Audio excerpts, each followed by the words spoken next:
Anti-epileptic drugs. Part 1, based on review by Medscape June 2024. A. Overview. Modern treatment of seizures started in 1850 with the introduction of bromides, which was based on the theory that epilepsy was caused by an excessive sex drive. In 1910, phenobarbital, PHB, which then was used to induce sleep, was found to have anti-seizure activity and became the drug of choice for many years. A number of medications similar to PHB were developed, including primidone. In 1938, Merrit and Tracy Putnam described animal models for screening multiple compounds for anti-epileptic activity in the Journal of the American Medical Association. In 1940, phenytoin, PHT, was found to be an effective drug for the treatment of epilepsy, and since then it has become a major first-line anti-epileptic drug, AED, in the treatment of partial and secondarily generalized seizures. In 1968, carbamazepine, CBZ, was approved, initially for the treatment of trigeminal neuralgia. Later, in 1974, it was approved for partial seizures. Ethosuximide has been used since 1958 as a first-choice drug for the treatment of absence seizures without generalized tonic-clonic seizures. Valproate, VPA, was licensed in Europe in 1960 and in the United States in 1978, and now is widely available throughout the world. It became the drug of choice in primary generalized epilepsies, and in the mid-1990s was approved for treatment of partial seizures. These anticonvulsants were the mainstays of seizure treatment until the 1990s, when newer AEDs with good efficacy, fewer toxic effects, better tolerability, and no need for blood level monitoring were developed.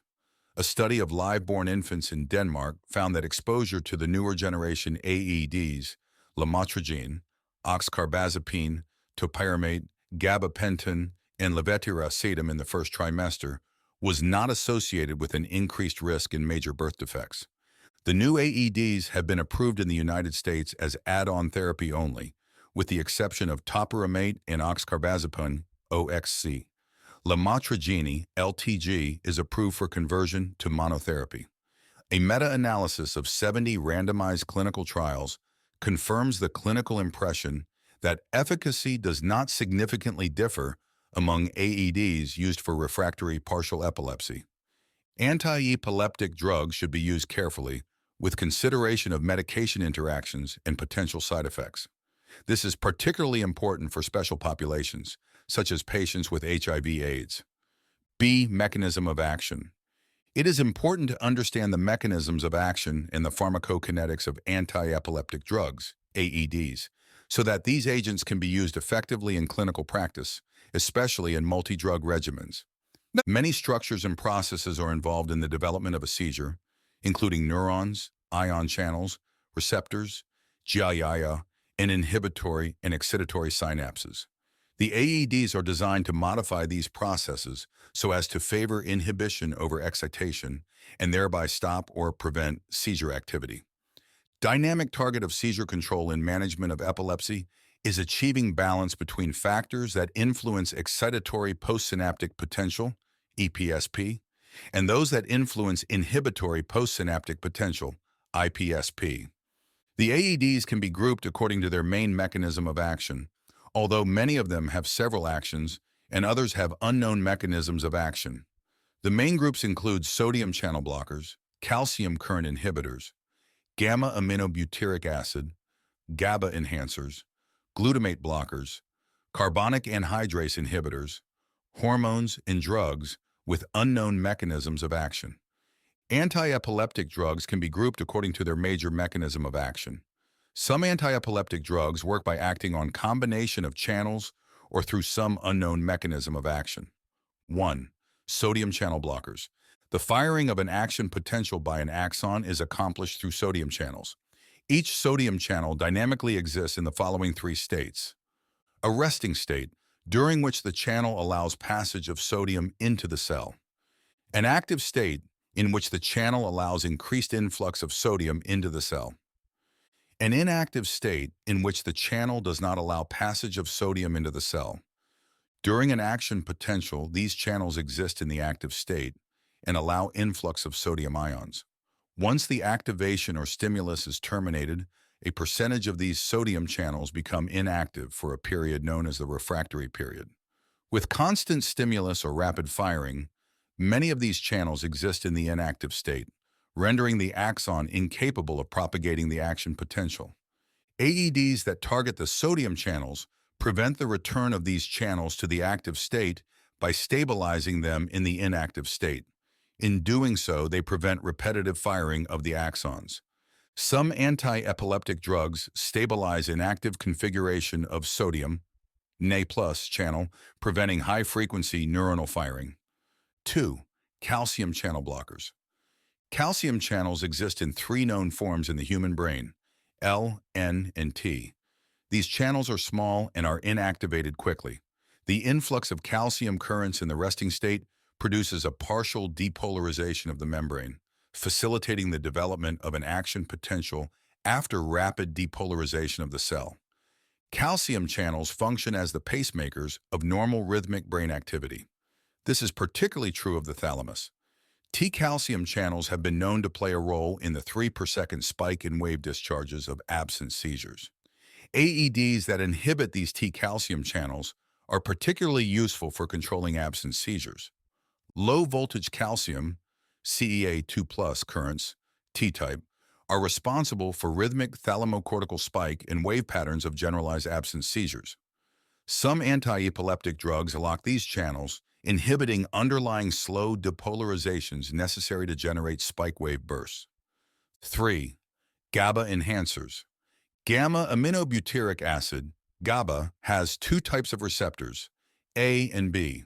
When GABA binds to a GABA-A receptor, the passage of chloride, a negatively charged ion, into the cell is facilitated via chloride channels.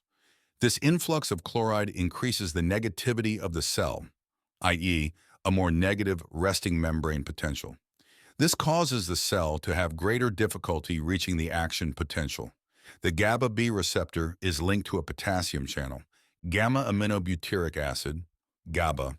A receptor mediates chloride ClO influx, leading to hyperpolarization of cell and inhibition. Anti-epileptic drugs may act to enhance Cl influx or decrease GABA metabolism. The GABA system can be enhanced by binding directly to GABA-A receptors, by blocking presynaptic GABA uptake, by inhibiting the metabolism of GABA by GABA transaminase, and by increasing the synthesis of GABA. GABA is produced by decarboxylation of glutamate, mediated by the enzyme glutamic acid decarboxylase, GAD. Some AEDs may act as modulators of this enzyme, enhancing the production of GABA and downregulating glutamate. Some AEDs function as an agonist to chloride conductance, either by blocking the reuptake of GABA, e.g., tiagabani, TGB, or by inhibiting its metabolism as mediated by GABA transaminase, e.g., vigabatrin, VGB, resulting in increased accumulation of GABA at the postsynaptic receptors. GABA drugs and their known sites of action. 4. Glutamate blockers. Glutamate receptors bind glutamate, an excitatory amino acid neurotransmitter. Upon binding glutamate, the receptors facilitate the flow of both sodium and calcium ions into the cell, while potassium ions flow out of the cell, resulting in excitation. The glutamate receptor has 5 potential binding sites as follows: the alpha-amino 3-hydroxy-5-methylisoxazole 4-propionic acid, AMPA site, the kinase site, the N-methyl-D aspartate NMDA site, the glycine site, the metabotropic site, which has 7 subunits, GALUR1, 7. AEDs that modify these receptors are antagonistic to glutamate. Responses to glutamate antagonists differ depending on the site being affected. Glutamate, main excitatory neurotransmitter in central nervous system, binds to multiple receptor sites that differ in activation and inactivation time courses, desensitization kinetics, conductance, and ion permeability. 3 main glutamate receptor subtypes are N-methyl-D aspartate, NMDA, metabotropic, and non-NMDA, alpha-amino 3-hydroxy-5, methylisoxazole 4-propionic acid, AMPA, and kinase receptors. Antiepileptic drugs known to possess this mechanism of action are listed. 5. Carbonic anhydrase inhibitors. Inhibition of the enzyme carbonic anhydrase, increases the concentration of hydrogen ions intracellularly and decreases the pH. The potassium ions shift to the extracellular compartment to buffer the acid-base status. This event results in hyperpolarization and an increase in seizure threshold of the cells. Acetazolamide has been used as an adjunctive therapy in refractory seizures with catamenial pattern, i.e., seizure clustering around menstrual period. Topiramate and zonisamide, ZNS, also are weak inhibitors of this enzyme. However, this is not believed to be an important mechanism for their anti-seizure efficacy. 6. Sex hormones. Progesterone is a natural anticonvulsant that acts by increasing chloride conductance at GABA-A receptors and attenuates glutamate excitatory response. It also alters messenger RNA for glutamic acid decarboxylase, GAD, and GABA-A receptor subunits. On the other hand, estrogen acts as a proconvulsant by reducing chloride conductance and acting as an agonist at NMDA receptors in the CA1 region of the hippocampus. 7. SV2A binding agents. Synaptic vesicle protein. 2A, SV2A, is ubiquitously expressed in the brain, but its function has not been clearly defined. SV2A appears to be important for the availability of calcium-dependent neurotransmitter vesicles ready to release their content.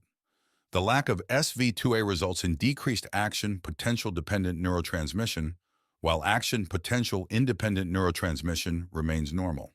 The role of SV2A in epilepsy is confirmed by the finding that SV2A knockout mice develop a strong seizure phenotype a few weeks after birth. The anticonvulsant potency of SV2A ligands is correlated with their binding affinity in the audiogenic seizure-prone mice. Levetiracetam binds the SV2A.